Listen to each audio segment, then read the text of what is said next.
ሰላም እጅጉን የተወደዳችሁና የተከበራችሁ የአሁን ስፖርት አድማጭ ተመልካቾቻችን እንደምን አደራችሁልን። የዕለተ እሁድ ስፖርታዊ መረጃዎችን ከአሁን ስፖርት ይዘን መጥተናል። ትላንትና በርካታ ጨዋታዎች ነበሩ። በተለይም በእንግሊዝ ፕሪሚየር ሊግ የሚጠበቀው የኤቨርተንና የአርሰናል ጨዋታ ነበር። በስፔንም የሚደረጉ ጨዋታዎች ነበሩ። ባርሴሎና እንዲሁም ሪያል ማድሪድ ጨዋታቸውን ያደረጉ ሲሆን ትላንትና አርሰናል እንዲሁም ደግሞ ባርሴሎና አቻ ሲለያዩ ኖቲንጋም ፎረስት እንዲሁም ደግሞ ሪያል ማድሪድ መሸነፋቸው ነው መመልከት እየቻሉ። ትላንትና ያልተጠበቁ በርካታ ጨዋታዎችንም መመልከት ችለናል። በጣሊያን ሴሪ ኢንተር ሚላን እንዲሁም ደግሞ ኤሲ ሚላን ከተጋጣሚዎቻቸው ጋር አቻ መውጣታቸውንም መመልከት ችለናል። ትላንትና ለተላላቅ ክለቦች እጅግ በጣም ከባድ ቀን እንደነበር ነው መመልከት እየቻለው። በእንግሊዝ ፕሪሚየር ሊግ ወደ 5 የሚጠጉ ጨዋታዎች ተደርገውም ነበር። እነሱን በሰፊው የምንመለከት ይሆናል። ዛሬም በማንቹሪያን ደርቢ ምሽት 12 ሰዓት ተኩል ላይ በኦልድ ትራፎርድ ማንቸስተር ዩናይትድ ከማንቸስተር ሲቲ ጋር የሚያደርጉት ጨዋታ ይጠበቃል። ሊቨርፑልም ከሜዳቸው ውጪ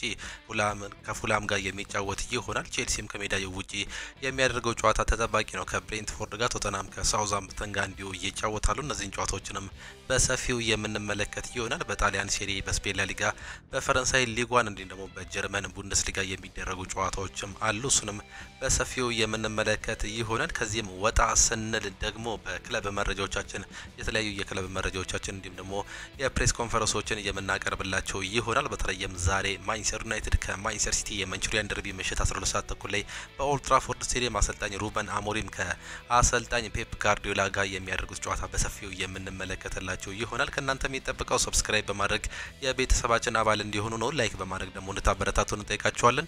ሁሌም አዳዲስና ትኩስ ስፖርታዊ መረጃዎችን ለማግኘት አሁን ስፖርት ምርጫችሁ ይሁን ነው የምንለው። እኛ ቀጥታ ወደ ፕሮግራሞቻችን አለፍን። ቅድሚያም ትላንትና የተደረጉ ውጤቶችን በመጠቆም እንጀምር።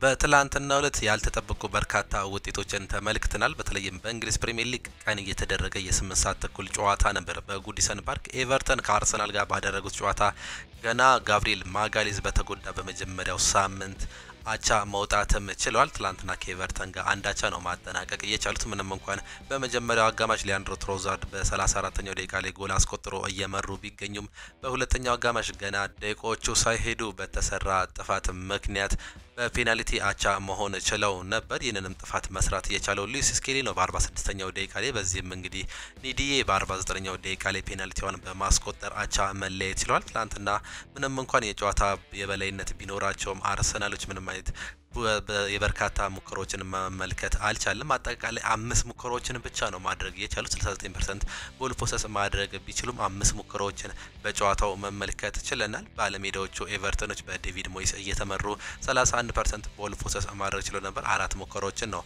ማድረግ የቻሉት። አርሰናሎች ከአምስቱ ግን 4ቱ ጥራት ያላቸው ወይም ደግሞ ኦን ታርጌት የነበሩ ኳሶች ነበሩ። ነገር ግን 1 ጎል ብቻ ነው ማግኘት የቻሉት። እጅግ በጣም ከባዱን ጨዋታ ትላንትና ከሜዳቸው ውጭ አድርገው 1 ነጥብ ይዘው መመለስም ችለዋል። ምንም እንኳን በካልኩሌሽን በአሁኑ ሰዓትም የዋንጫው የተፎካካሪ መሆናቸውን እየገለጹ ቢገኙም ትላንትና አቻ መውጣታቸው ተከትሎ በአሁኑ ሰዓት ላይ ሊቨርፑል የማሸነፍ እድሉን ከፍ እያደረገም ይገኛል። አሰልጣኝ ሚኬል አርቴታ ያልተጠበቀ ውጤት ነው በዛሬው ዕለት እያስመዘገበ ነው ሲሉ ተናግረው ነበረ። ይህ ጨዋታ ለአርሰናሎች እጅግ በጣም ከባድ ነበር። አሰልጣኝ ዴቪድ ሞይስ ምንም እንኳን ያለፈውን ሳምንት ከመርሲሳይድ ደርቢ ጋር ያደረጉትን ጨዋታ 1-0 በሆነ ጠባብ ውጤት ቢሸነፉ ዳግም እንግዲህ ሌላኛውን ጨዋታ በአቻ ውጤት ማጠናቀቅ ችለዋል። ካለፉት 7 ጨዋታዎች 5ቱን በአቻ ውጤት ነው ማጠናቀቅ የቻሉት አሰልጣኝ ዴቪድ ሞይስ ማለት ነው በኤቨርተን ስር።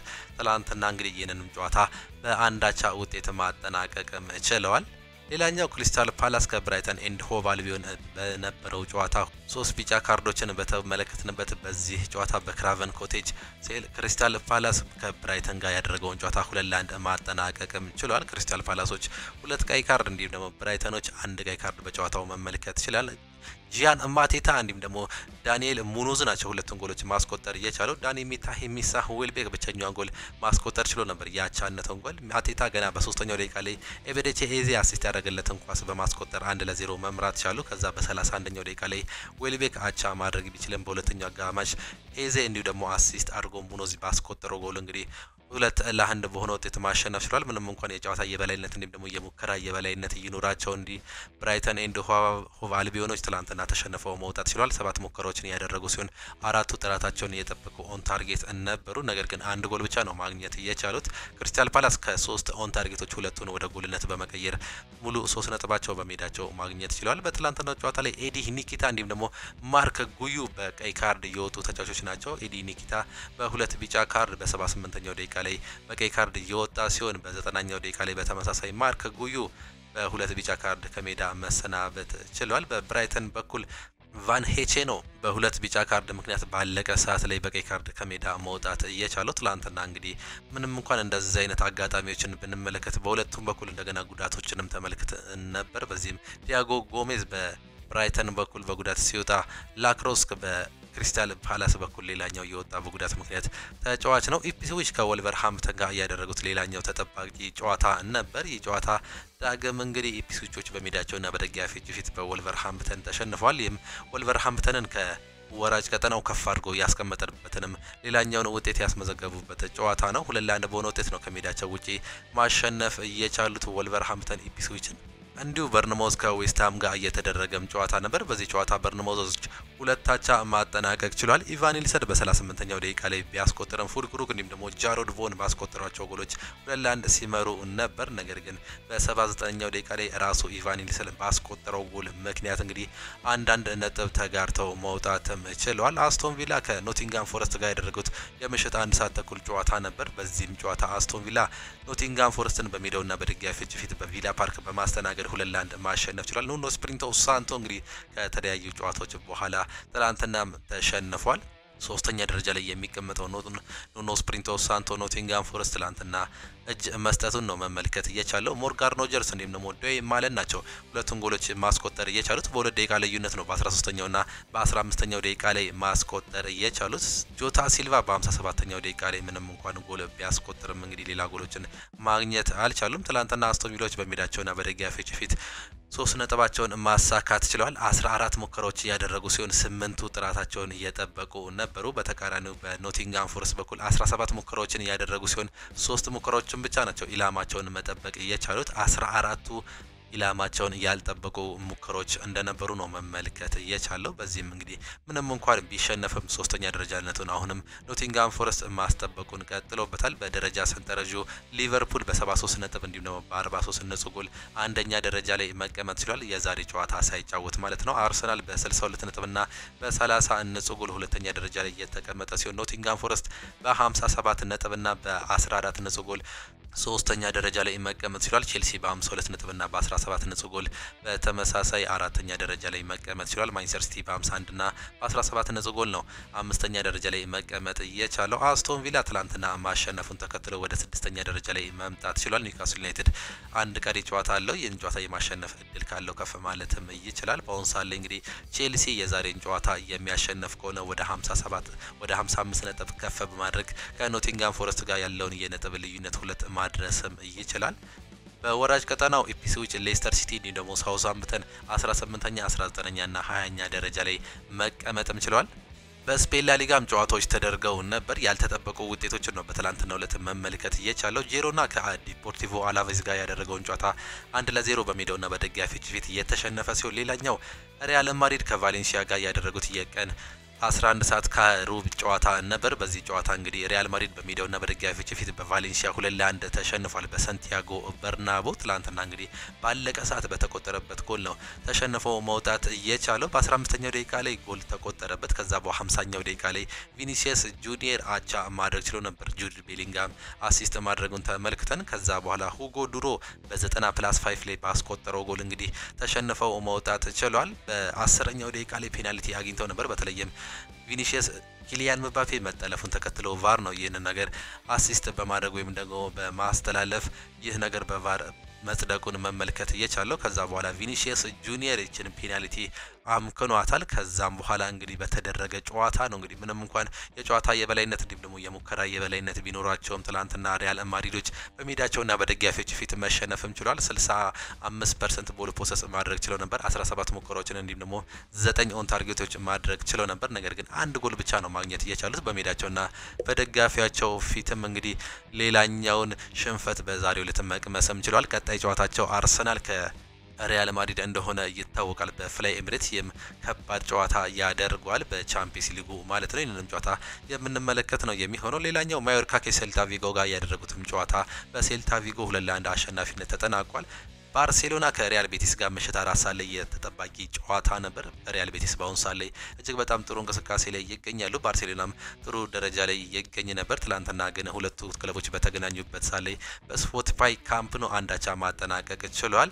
ጋቪ በ7ኛው ደቂቃ ላይ ጎል ቢያስቆጥርም በ17ኛው ደቂቃ ላይ ናታን አቻ ማድረግ ችሏል። ጨዋታው በዚህቹ ነው በአቻ ውጤት መጠናቀቅ እየቻለው። የጨዋታ የበላይነት ነበራቸው ባርሴሎናዎች 74% ቦል ፖሰስ ማድረግ ችሎ ነበር። 10 ሙከራዎችን እያደረጉ ሲሆን 5ቱ ኦን ታርጌት እየጠበቁ ነበሩ። ሪያል ቤቲሶች ደግሞ 5 ሙከራዎችን እያደረጉ ሲሆን 2ቱ ኦን ታርጌት እየጠበቁ ነበሩ። እነዚህ ሁለቱ ክለቦች እንግዲህ አንዳንድ ነጥብ ተጋርተው እንግዲህ አንዳንድ ጎል በማስቆጠር ማጠናቀቅ ችሏል። የትላንትና ምሽቱን ጨዋታ የደረጃ ሰንጠረዡን ስንመለከት ባርሴሎና በ67 ነጥብ እንዲሁም በ54 ነጥብ ጎል አንደኛ ደረጃ ላይ የተቀመጠ ሲሆን ሪያል ማድሪድ በ63 ነጥብና በ32 ነጥብ ጎል ሁለተኛ ደረጃ ላይ መቀመጥ ችሏል። የ4 ነጥብ ልዩነት መሆን ይችላል ከ3 ነጥብ ከፍ ብሎ። አትሌቲኮ ዲ ማድሪድ በ57 ነጥብና በ24 ነጥብ ጎል ሶስተኛ ደረጃ ላይ መቀመጥ ችሏል። ዛሬ ጨዋታ ይቀረዋል። አትሌቲኮ ቢልባኦ በተመሳሳይ 53 ነጥብና 22 ነጥብ ጎሎች አራተኛ ደረጃ ላይ መቀመጥ ችሏል። ሪያል ቤቲስ ትላንትና ማሸነፉን ተከትሎ ወደ አምስተኛ ደረጃ ላይ መቀመጥም ችሏል። በእርግጥ ቪያሪያል 2 ጨዋታዎች ይቀሩታል። እስከዛ ድረስ ግን ሪያል ቤቲስ በአምስተኛ ደረጃ ላይ መቀመጡን ነው መመልከትም እየቻል ነው። በጣሊያን ሴሪም ጨዋታዎች ተደርገዋል። ሞንዛ ከኮሞ ጋር ያደረጉትን ጨዋታ ኮሞ ከሜዳቸው ውጪ 3-1 በሆነ ውጤት ማጠናቀቅ ችሏል። ፓርማ ከኢንተር ሚላን ጋር ያደረጉት ሌላኛው ተጠባቂ ጨዋታ ነበር። ኢንተር ሚላን ከፓርማ ጋር ከሜዳቸው ውጪ 1-2 አቻ በማጠናቀቅ አንዳንድ ነጥብ መያዝም ችሏል። በትላንትናው ዕለት ዳርሚያን እንዲሁም ደግሞ ማርከስ ቱራም በ15ኛውና በ45ኛው ደቂቃ ላይ በማስቆጠር 2-0 ሲመሩ ቆይተው ነበር። ነገር ግን በሁለተኛው አጋማሽ በ60ኛውና በ79ኛው ደቂቃ ላይ በባንቤ እንዲሁም ደግሞ በኦንጄካ ጎሎች አቻ ማጠናቀቅ ችሏል። ትላንትና በአቻ ውጤት ነው የሁለቱ ጨዋታ መጠናቀቅ የቻለው። ኢንተር ሚላን የደረጃ ሰንጠረዡን እየመራም ይገኛል በ68 ነጥብና በ39 ነጥብ ጎሎች። ናፖሊ ዛሬ ጨዋታ ይኖረዋል። ይህን ጨዋታ የሚያሸንፍ ከሆነ የነጥብ ልዩነቱን አንድ ማድረግ ይችላል። 64 ነጥብ አለው በዛሬው ዕለት።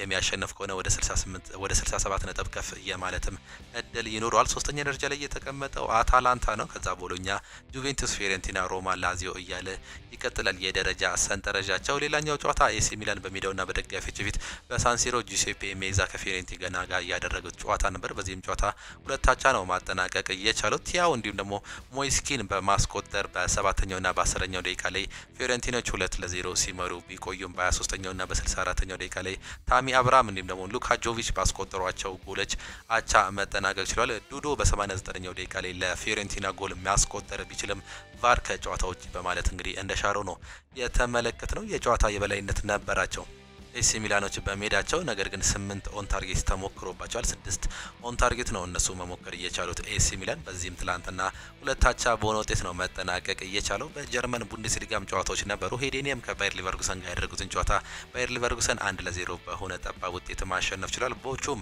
ከስቱትጋርት ከሜዳቸው ውጪ 4-0 በሆነ ሰፊ ውጤት ያሸነፈ ሲሆን ፍራይቡርግ ከቦርሲያ ዶርትመንድ ሌላኛው ተጠባቂ ጨዋታ ነበር። ቦርሲያ ዶርትመንድ 4-1 በሆነ ውጤት የትላንትናውን ጨዋታ ማሸነፍ ችሏል። አርቢ ሌፕዚግን በሜዳውና በደጋፊዎች ፊት ሆፈንሄምን 3-1 አሸንፏል። ሜንዝ ከሆልስቴን ኬን ጋር ያደረጉትን ጨዋታ 1 አቻ ያጠናቀቁ ሲሆን ቨርደር ብሬመን ከኢንትራንክ ፍራንክፈርት ቨርደር ብሬመን 2-0 ማሸነፍ ችሏል። ፒኤስጂም ከአንገርስ ጋር ትላንትና የፈረንሳይ ሊጓን ጨዋታ ነበር። በዚህም በዱዌ ብቸኛ ጎል 1-0 ማሸነፍ ችሏል። ፒኤስጂ በአሁን ሰዓት ላይ የደረጃ ሰንጠረዡንም እየመሩም ይገኛሉ። ብረስት ከሞናኮ ጋር ያደረጉትንም ጨዋታ 2-1 የተጠናቀቀ ሲሆን በተመሳሳይ ኦሎምፒክ ሊዮን ከሊል ጋር 2-1 በሆነ ውጤት የተጠናቀቀ የትላንትና ጨዋታዎች ናቸው። ዛሬም በ31ኛ ሳምንት መርሃ ግብር በእንግሊዝ ፕሪሚየር ሊግ እጅግ በጣም ተጠባቂ ጨዋታዎች አሉ። በተለይም ማንቸስተር ዩናይትድ ከማንቸስተር ሲቲ ጋር ምሽት 12 ሰዓት ተኩል ላይ በኦልድ ትራፎርድ ስቴዲየም የሚያደርጉት ተጠባቂ ጨዋታ አለ በማንቹሪያን ደርቢ። ቼልሲም ከሜዳቸው ውጪ በብሬንትፎርድ ጋር የሚያደርጉት ጨዋታ ሲጠበቅ ሊቨርፑልም በተመሳሳይ እንዲሁ ይጫወታል። ቶተናም ሆትስፐርም ጨዋታ ይኖረዋል። ቅድሚያ 10 ሰዓት ላይ የሚደረጉ ሁለት ጨዋታዎች አሉ። ብሬንትፎርድ ከቼልሲ ጋር የሚያደርጉት የ10 ሰዓት ጨዋታ ይጠበቃል። እነዚህ ሁለቱ ክለቦች ዛሬ የሚገናኙ ይሆናል በቴክ ኮሚኒቲ ስቴዲየም። እነዚህ ሁለቱ ክለቦች በተገናኙበት ጊዜ 10 ጊዜ ቼልሲ ያሸነፈ ሲሆን 7 ጊዜ ብሬንትፎርድ ማሸነፍ ችሏል። አራቱን ደግሞ አቻ ነው መጠናቀቅ የቻሉት። በዚህ ዓመት በተደረገ የመጀመሪያ ጨዋታ በቼልሲ ስታንፎርድ ብሪጅ በተደረገ ጨዋታ ቼልሲ 2-1 ማሸነፍ ችሎ ነበር። ማርኮ ኩሬላ እንዲሁም ደግሞ ኒኮላ ጃክሰን ነበሩ ጎሎችን ማስቆጠር የቻሉት። ብሪያም ቤሞ ብቸኛዋን ጎል ወይም ማስተዛዘኛዋን ማስቆጠር ችሎ ነበር። በዛ ጨዋታ ላይ በርካቶቻችን እንደ ኢንሲደንት የምናስታውሰው የማርኮ ኩሬላ በ90+8ኛው ደቂቃ ላይ በሁለተኛ ቢጫ ካርድ በቀይ ካርድ የወጣበትን አጋጣሚ ነው። ይህ አጋጣሚ እንግዲህ ጸባይ ምክንያት ወይም ደግሞ በመመለሱ ምክንያት ነበር በዛ ጨዋታ ላይ በቀይ ካርድ መውጣት እየቻሉ። አሰልጣኝ ቶማስ ፍራንክ ከኤንዞ ማሬስካ የዛሬ ጨዋታ ተጠባቂ ያደርጓል። በጉዳት ምክንያት የማይገኙ ተጫዋቾች አሉ። ዌስሊ ፎፋና፣ ሮሜዮ ላቪያ፣ ማርክ ጉዮ እንዲሁም ደግሞ ዳቶ ፎፋና የማይገኙ ተጫዋቾች ናቸው። የመጨረሻ የአምስት የእርስ በርስ ጨዋታዎችን ስንመለከት ብሬንትፎርድ ሁለቱን ያሸነፈ ሲሆን ቼልሲ አንዱን ማሸነፍ ችሏል። ሁለቱን ደግሞ አቻ ነው ማጠናቀቅ የቻሉት። በቅርብ ጊዜ ባደረጉት ጨዋታ ከ2022 ጀምሮ በተደረገ ጨዋታ አንድ ጊዜ ብቻ ነው ማሸነፍ የቻሉ፣ እሱንም የዚህ ዓመት ጨዋታን ማለት ነው። የመጨረሻ የራሳቸውን ጨዋታ ስንመለከት ደግሞ ብሬንትፎርዶች ካለፉት 5 ጨዋታዎች ሁለቱን አሸንፈው በአንዱ አቻ መውጣት ችሏል። ቼልሲዎችን ስንመለከት ደግሞ ካለፉት 5 ጨዋታዎች 4ቱን አሸንፈው በአንዱ የተሸነፈበትን ውጤት ነው የሚያስመለክተን። ዛሬ 10 ሰዓት ላይ የሚደረገው የእነዚህ ሁለቱ ክለቦች ጨዋታዎችንም የምንመለከት ነው የሚሆነው። ሌላኛው በተመሳሳይ 10 ሰዓት የሚደረገው የፉላም እና የሊቨርፑል ጨዋታ ተጠባቂ ያደርገዋል። ይህም ጨዋታ በክራቨን ኮቴጅ የሚደረግ ጨዋታ ነው የምንመለከተው የሚሆነው። ማርኮ ሲልቫ ከአሰልጣኝ አርኔ ስሎት ጋር የሚገናኙም ይሆናል። በዚህ ጨዋታ ላይ በሁለቱም ክለቦች የማይገኙ ተጫዋቾች እንዳሉ አሰልጣኞቻቸው አሳውቋል። ቴቴ እንዲሁም ደግሞ ሪስ ኔልሰን በፉላም በኩል በጉዳት የማይገኙ ሲሆኑ በአሰልጣኝ አርኔ ስሎት ሊቨርፑል በኩል ደግሞ አሊሰን፣ ትሬንት አሌክሳንደር አርኖልድ፣ ሞርተን እንዲሁም ደግሞ ኮነር ብራድሌይ በጉዳት ምክንያት የማይገኙ ተጫዋቾች መሆናቸውን፣ ሌላኞቹ ግን ዝግጁ መሆናቸውን አሰልጣኝ አርኔ ስሎት መናገር ችሏል። እነዚህ ሁለቱ ክለቦች በርካታ ጊዜ ጨዋታዎችን አድርገው ነበር በኢንተርናሽናል ጨዋታ። በዚህም ሊቨርፑል 41 ጊዜ ያሸነፈ ሲሆን ፉላም 11 ጊዜ ማሸነፍ ችሏል። 17 ጊዜ ደግሞ አቻ ነው መለየት የቻሉት። የመጨረሻ 5 ጨዋታዎችን ስንመለከት 3ቱን በሊቨርፑል አሸናፊነት ተጠናቋል።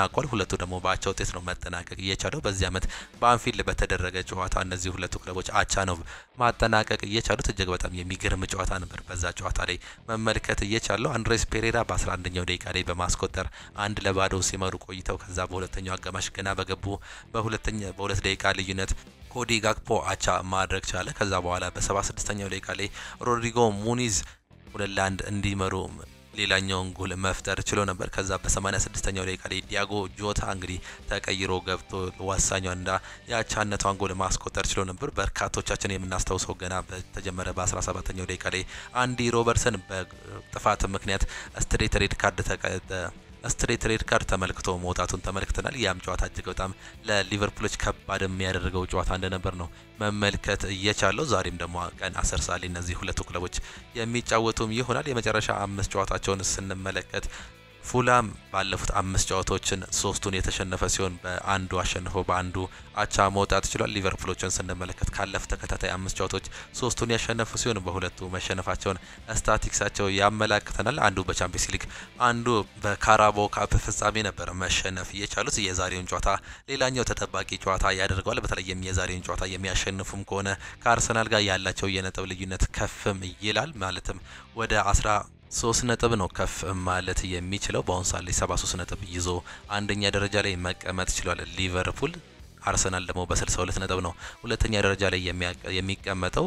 ዛሬ የሚያሸንፍ ከሆነ ሊቨርፑል 76 ነጥብ በመድረስ እንግዲህ በ14 ነጥብ ልዩነት ሊጉን የሚመሩበትን እንዲሁም ደግሞ የሊጉን የዋንጫ አንድ እጅ የሚያዝም እድል ይኖራቸዋል። ይህን ጨዋታ ለማሸነፍ እንገባለን ሲሉ አሰልጣኙን ደግሞ ካፒቴኑ መናገርም ችለዋል። ሌላኛው ጨዋታ ቶተናም ሆትስፐር ከሳውዛምፕተን ጋር የሚያደርጉትም ተጠባቂ ጨዋታ ነው። ቶተናም በሜዳቸውና በደጋፊዎቹ ፊት ነው ይህን ጨዋታ የሚያደርጉት። በዚህ ዓመት እንግዲህ እየተንኮታኮቱ የሚገኙ ቶተንሃም ሆትስፐሮች ዛሬም በሜዳቸውና በደጋፊዎች ፊት የሚጫወቱ ይሆናል። እነዚህ ሁለቱ ክለቦች በተገናኙበት ጊዜ ቶተንሃም 61 ጊዜ ማሸነፍ ችሏል። ሳውዛምፕተን 40 ጊዜ ያሸነፈ ሲሆን 33 ጊዜ ደግሞ አቻ ነው መጠናቀቅ እየቻለው። በዚህ ዓመት በመጀመሪያ ዙር በተደረገ ጨዋታ ቶተንሃም ሆትስፐር ከሜዳቸው ውጪ ጣፋጭ ድልን ማስመዝገባቸውን ተመልክተን ነበር። 5-0 በሆነ ውጤት ነበር ማሸነፍ የቻሉት። በጨዋታው ላይ ጃምስ ማዲሰን፣ ሰን ሁንግሚን፣ ኩሉዜቭስኪ እንዲሁም ደግሞ ፔፕ ሳር ማስቆጠር ችሎ ነበር። በጨዋታው ላይ ጄምስ ማዲሰን ለራሱ 2 ጎሎችን ማስቆጠርም ችሎ ነበር። የጨዋታ የበላይነት እንዲሁም ደግሞ ፍጹም እጅግ በጣም አስደሳች ጨዋታ ነበር ለአሰልጣኝ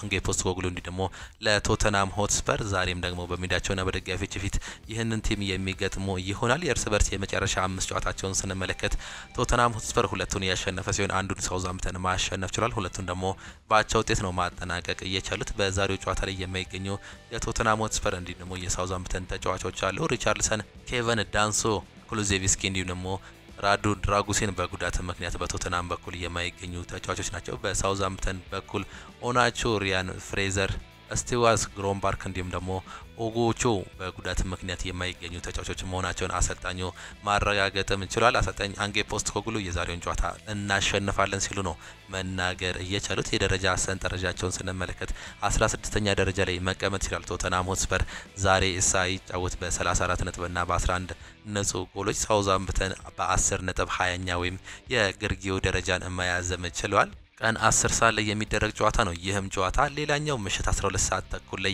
የማንቸስተር ዩናይትድ እና የማንቸስተር ሲቲ ጨዋታ የማንቹሪያን ደርቢ በኦልድ ትራፎርድ ስቴዲየም የሚያስመለክተን እጅግ በጣም የማራኪ የሚደረግበት ጨዋታ የሚሆነውን ይህን ጨዋታ እንመልከት። እነዚህ ሁለቱ ክለቦች እንግዲህ በርካታ ጊዜ የተገናኙ ሲሆን ማንቸስተር ዩናይትድ 79 ጊዜ ማሸነፍ ችሏል። ማንቸስተር ሲቲ ደግሞ 60 ጊዜ ማሸነፍ የቻለ ሲሆን 54 ጊዜ ደግሞ አቻ ነው ማጠናቀቅ የቻሉት። በዚህ ዓመት በመጀመሪያ ዙር በተደረገ ጨዋታ በኢታድ ስቴዲየም ማንቸስተር ዩናይትድ እንግዲህ በሚገርም ጨዋታ 2-1 ማሸነፋቸውን መመልከት ችለናል። ድራማዊ ምሽት በነበረው ጨዋታ እንግዲህ በ36ኛው ደቂቃ ላይ ጀስከስ ግቫርዲዮል ባስቆጠረው አውጉስት ጎል እስከ 88ኛው ደቂቃ ድረስ ማንቸስተር ሲቲ ሲመራ ቆይቶ ነበር። ከዛ በኋላ በ88ኛው ደቂቃ ላይ በተገኘ ፔናልቲ ምክንያት ብሩኖ ፈርናንዴዝ አቻ ማድረግ ቻለ። ማንቸስተር ዩናይትድ ይህን ጨዋታ በአቻ ውጤት አጠናቀቀ። ደስታ ፌሽታ መጣ ሲባል እንግዲህ በአለቀ ሰዓት ላይ በ90ኛው ደቂቃ ላይ እጅግ በጣም በሚገርም ሁኔታ ሊሳንድሮ ማርቲኔዝ ለአማድ ዲያሎ በሰጠው ኳስ ምክንያት አማድ ዲያሎ በማስቆጠር እንግዲህ እጅግ በጣም ፌሽታ የምህላበትን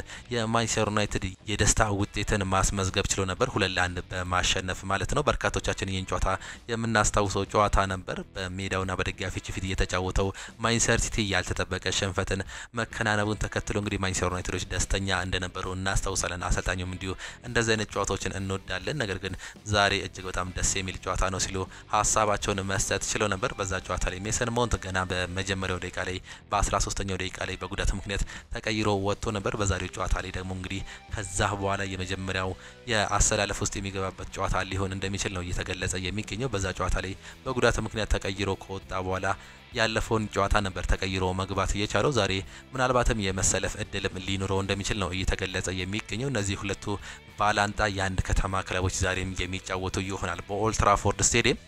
የመጨረሻ 5 የእርስ በርስ ግንኙነታቸውን ስንመለከት ማንቸስተር ዩናይትድ 2 ያሸነፈ ሲሆን ማንቸስተር ሲቲዎች ደግሞ 3 ማሸነፍ ችሏል። በኮሚኒቲ ሺልድ ጨዋታ ላይ በተደረገ ጨዋታ አንድ አቻ ቢያጠናቅቁም በፔናልቲ ማንቸስተር ሲቲ ማሸነፉን ተመልክተን ነበር። ይህን ጨዋታ የምንቆጥር ከሆነ አንዱን አቻ፣ ሁለቱን ማንቸስተር ሲቲ፣ ሁለቱን ደግሞ ማንቸስተር ዩናይትድ ነው ካለፉት 5 ጨዋታዎች ማሸነፍ የቻሉት። አሰልጣኝ ሩበን አሞሪም ከመጡ በኋላ ደግሞ የመጀመሪያ ጨዋታቸውን ያሸነፉ ሲሆን ሁለተኛው ጨዋታቸው ዛሬ የሚጫወቱ ይሆናል። በጉዳት ምክንያት የማይገኙ ተጫዋቾችን ስንመለከት በማንቸስተር ዩናይትድ በኩል በርካታ ተጫዋቾች በጉዳት ላይ ይገኛሉ። ጆኒ ኤቫንስ፣ ቶም ሂተን፣ ሊሳንድሮ ማርቲኔዝ፣ አማድ ዲያሎ እንዲሁም ደግሞ አይደን ሄቨን በጉዳት ምክንያት የማይገኙ ተጫዋቾች ናቸው። ኮቢ ማይኖ እንዲሁም ደግሞ ሉክ ሾው ከጉዳት የተመለሱ ተጫዋቾች ናቸው። ሉክ ሾው ምናልባት የዛሬው ጨዋታ የመሰለፍና ያለመሰለፍ እድሉ አጠራጣሪ ቢሆንም ታዳጊው ኮቢ ማይኖ ግን በዛሬው ጨዋታ ላይ እንደሚገኙ አሰልጣኝ ሩበን አሞሪም ባለፈው ፕሬስ ኮንፈረንስ ላይ ማረጋገጥ ችሏል። በፔፕ ጋርዲዮላ ማንቸስተር ሲቲ በኩል ደግሞ ስንመለከት ሮድሪ፣ ጆን ስቶንስ፣ ማኑኤል አካንጂ እንዲሁም ደግሞ ኤርሊንግ ብሮት ሃላንድ በጉዳት ምክንያት የማይገኙ ተጫዋቾች ናቸው። ኤርሊንግ ብሮት ሃላንድ አለመኖሩ ምናልባት ለማንቸስተር ዩናይትድ ጥሩ ዜና እንደሚሆን ነው እየተገለጸ የሚገኘው። ይህ ተጫዋች ይህ እጅግ በጣም የሚገርመው ኤርሊንግ ብሮት ሃላንድ ይህ አጥቂ በዛሬው ጨዋታ ላይ አለመገኘታቸው ጥሩ ሊሆን ይችላል ተብሎ ቢገለጽም አሰልጣኝ ሩበን አሞሪም ሌሎች በርካታ ተጫዋቾች አሉ፣ ይህ ነገር ለኛ ጥቅም የለውም ሲሉ ነው መናገርም እየቻሉት። በማንቸስተር ዩናይትድ እና በማንቸስተር ሲቲ በኩል ምሽት 12 ሰዓት ተኩል ላይ የሚጀምረውን ጨዋታ ይህንንም ጨዋታ የምንመለከት ይሆናል። የእነሱ የመጨረሻ ጨዋታቸውን ስንመለከት ማንቸስተር ዩናይትድ ካለፉት 5 ጨዋታዎች ሁለቱን ያሸነፈ ሲሆን ሁለቱን አቻ ወጥቶ በአንዱ ተሸንፏል። በኖቲንጋም ፎረስት የመጨረሻ የሊግ ጨዋታውን መሸነፍም ችሏል። ማንቸስተር ሲቲዎችን ስንመለከት ደግሞ ካለፉት 5 ጨዋታዎች 3ቱን ያሸነፉ ሲሆን አንዱን ተሸንፈው አንዱን አቻ ማውጣት ችሏል። የመጨረሻ ጨዋታቸውን ከሜዳቸውና በደጋፊዎች ፊት ባደረጉት ጨዋታ ሌስተር ሲቲን 2-0 ማሸነፋቸውን ተመልክተን ነበር። 30ኛ ሳምንት መርሃ ግብር ዛሬ ደግሞ በ31ኛ ሳምንት መርሃ ግብር አሰልጣኝ ሩበን አሞሪም ከአሰልጣኝ ፔፕ ጋርዲዮላ ጋር የሚያፋጥጠውን ጨዋታ የምንመለከትም ይሆናል። በስፔን ላ ሊጋም የሚደረጉ ጨዋታዎች አሉ። ላስ ፓልማስ ከሪያል ሶሲዳድ ጋር ሲጫወቱ ሲቪያ ከአትሌቲኮ ዲ ማድሪድ ጋር የሚያደርጉት የቀን 11 ሰዓት ከሩብ ጨዋታ ተጠባቂ ነው። ሲቪያን ከአትሌቲኮ ዲ ማድሪድ ጋር ነው የሚያገናኘው። ሪያል ቫላዶሊድ ከሄታፌ ጋር ሲጫወቱ ቪያሪያል ከአትሌቲኮ ቢልባኦ ጋር እንዲሁ በተመሳሳይ በስፔን ላ ሊጋ እየጫወታሉ። በጣሊያን ሴሪኤም 5 ያክል ጨዋታዎች ነው የሚደረጉት። ሊቼ ከቬንዚያ ሲጫወቱ ኢምፖሊ ከካግሌሪ፣ ቶሪኒዮ ከሄላስ ቬሮና፣ አታላንታ ከላዚዮ እንዲሁም ደግሞ ሮማ ከጁቬንቱስ ጋር የሚያደርጉት ጨዋታ ይጠበቃል። በተለይም አታላንታ ከላዚዮና ሮማ ከጁቬንቱስ ከባድ ጨዋታ ነው የዛሬው ጨዋታ። እነዚህ ሁለቱ ክለቦች በተገናኙበት ጊዜ አታላንታ 41 ጊዜ እያሸነፈ ሲሆን ላዚዮ 39 ጊዜ ማሸነፍ ችሏል።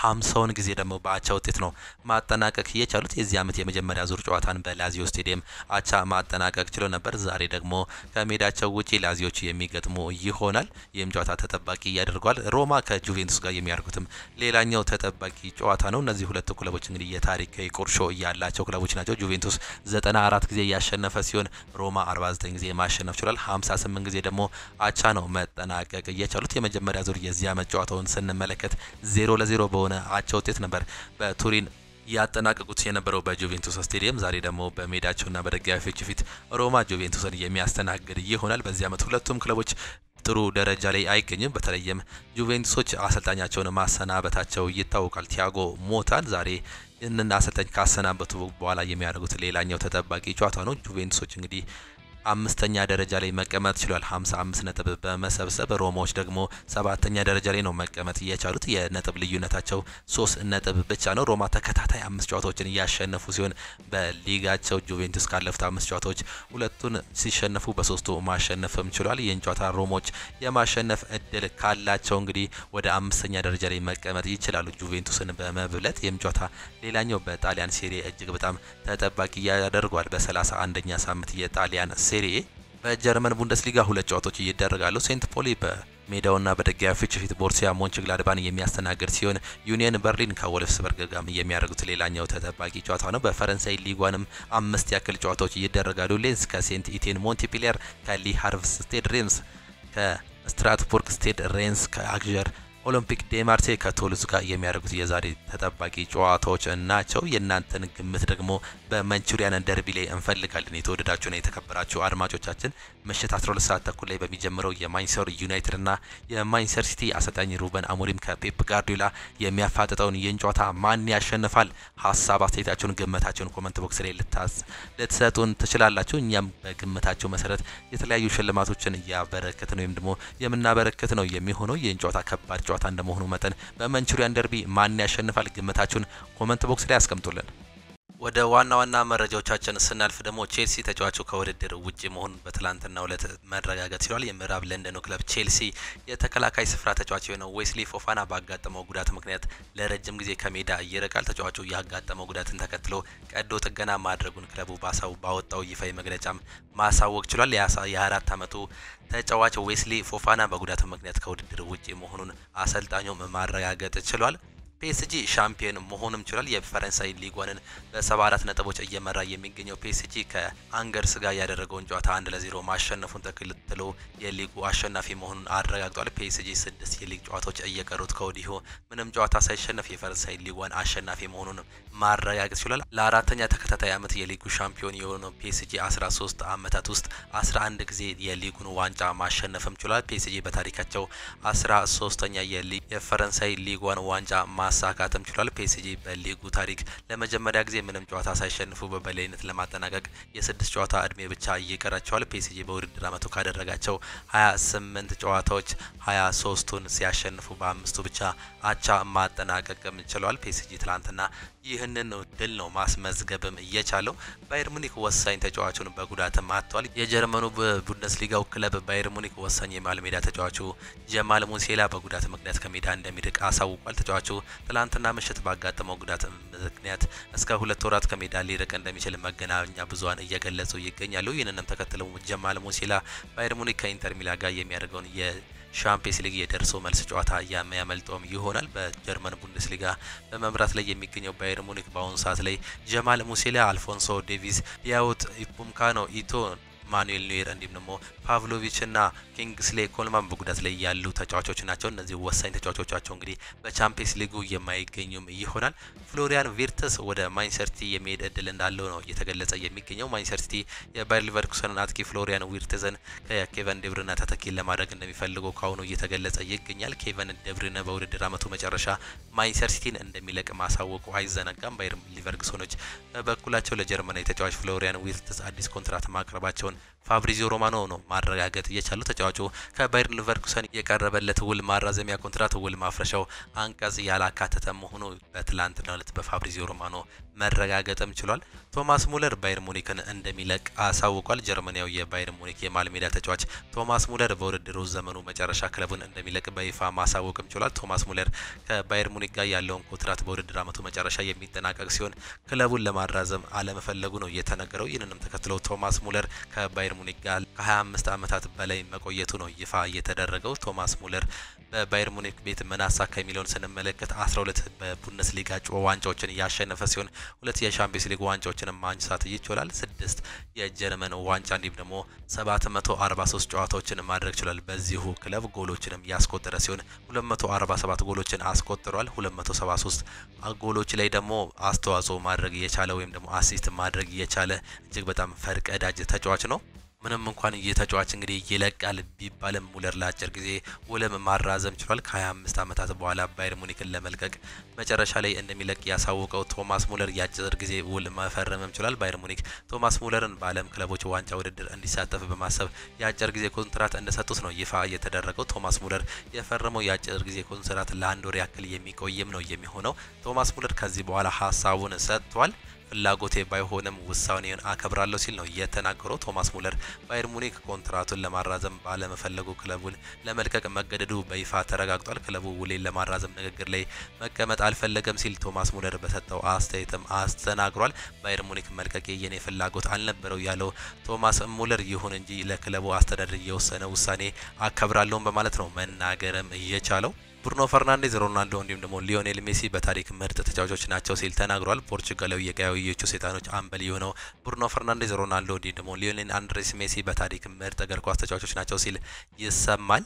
ሰር አሌክስ ቻክማን ፈርጉሰን የኔ የምንጊዜም ምርጡ አሰልጣኝ ናቸው ያለው ብሩኖ ፈርናንዴዝ ዋይን ሩኒ የምንጊዜም እንግሊዛዊ የማንቸስተር ዩናይትድ ተጫዋች ነው ሲልም መግለጽም ችሏል። ብሩኖ ፈርናንዴዝ ቀጥሎ ስፔናዊ አማካይ አንድሬስ ኢኔሳ የሱ በታሪክ ምርጡ አማካይ መሆኑንም ነው በትላንትናው ዕለት መግለጽ የቻለው። ብሩኖ ፈርናንዴዝ በፕሪሚየር ሊጉ ካስመዘገባቸው 50 ግቦችና 50 አሲስቶች በኋላ ከማንቸስተር ዩናይትድ ጋር ምን ማሳካት እንደሚፈልግ ሲጠየቅ ዋንጫዎችን እኔ ማሳካት የሚፈልገው ያንን ብቻ ነው ሲል ነው እየተናገረው። ከዚህ ቀደም ተናግሬያለሁ፣ ወደዚህ ክለብ ከመጣው ሰዓት ጀምሮ ያ ነገር አልተለወጠም። ዋንጫዎችን የማሸነፍ ፍላጎት አለኝ እና በዚህ ክለብ እንደምቆይባቸው የመጨረሻ ቀን ድረስ ለዚህ መታገልም እፈልጋለሁ ሲል ነው የተገለጸው። ይህንን ሁሉ ጊዜ የኔ አላማ ይሆናል። የማስቆጠራቸው ግቦች፣ የማድረጋቸው አሲስቶች የዚህ አንዱ አካል ይሆናሉ። ምክንያቱም ጨዋታዎችን ማሸነፍ የምንችለው በዚያ ነውና ዋና ትኩረቴ ቡድኔ ጨዋታዎችን እንዲያሸንፍ መርዳት ነው። እናም ዋንጫዎችን ይበልጥ እንድናቃረብ ማድረግ ይችላል። ምክንያቱም እግር ኳስ እንደሆነ እንደዚህ ማድረግ ይችላል ብሎ ሲል ብሩኖ ፈርናንዴዝ ተናግሯል። ብሩኖ ፈርናንዴዝ ግብ ከማስቆጠር እንዲሁም ደግሞ አሲስት ከማድረግ የትኛው ይበልጥ እንደሚያስደስተው ሲጠየቅ እኔን የሚያስደስተኝ ጨዋታዎችን ማሸነፍ እንጂ ግብ ማስቆጠር ወይም ደግሞ አሲስት ማድረግ አይደለም። ሁሉም ሰው የግብ ተሳትፎ ማድረግ ይፈልጋል ብዬ አስባለሁ። ያ የእግር ኳስ አንዱ እንዲነው ታላቁ አካል ነውና እናም በዚያች ቅጽበት ምን ያክል ሀሴት እንደምታደርግ ግልጽ ነው። ነገር ግን ዋና ነገር ጨዋታዎችን ማሸነፍ መቻል ነው። ምክንያቱም ሳምንትን የሚያሳምርልህ ያ ብቻ ስለሆነ ነው ሲል ነው የተናገረው። ቀንህን ውብ የሚያደርግልህ ያ ነው። እናም ያ ሲሆን የሳምንቱ እጅግ በጣም አስደማሚው ድባብ ሊሆንም ይችላል። ዋንጫዎችን ለማሸነፍ ደግሞ እነዚህን ጨዋታዎችን ማሸነፍ አለብን ሲል ብሩኖ ፈርናንዴዝ በትላንትናው ዕለት መናገርም ችሏል። የተወደዳችሁና የተከበራችሁ የሆኑ ስፖርት አድማጭ ተመልካቾቻችን ለዛሬ የነበረን ስፖርታዊ መረጃዎቻችን ይህንን ይመስሉ ነበር። ፕሮግራሞቻችን እንዴት አያችኋቸው? ሀሳብ አስተያየታችሁን ኮሜንት ቦክስ ላይ ልታጋሩን ትችላላችሁ። ዛሬ ታላላቅ ጨዋታዎች አሉ። ማንቸስተር ዩናይትድ ከማንቸስተር ሲቲ በማንቹሪያን ደርቢ ምሽት 12 ሰዓት ተኩል ላይ የሚደረገው ጨዋታ ሲኖር ቀን 10 ሰዓት ላይ ደግሞ ቼልሲ ከሜዳው ውጪ ብሬንትፎርድን ይገጥማል። እንዲሁ በክራቨን ኮቴጅ ፉላም ከሊቨርፑል ጋር የሚያደርጉትም ሌላኛው ተጠባቂ ጨዋታ ነው። እነዚህን በእንግሊዝ ፕሪሚየር ሊግ 31ኛ ሳምንት መርሃ ግብር እንድትመለከቷቸውም እንጋብዛቸዋለን። የዛሬ ፕሮግራሞቻችን የኛ ይህንን ይመስል ነበር። ቻው ቻው። መልካም ጊዜ፣ መልካም ሙሉ ይሁንላችሁ።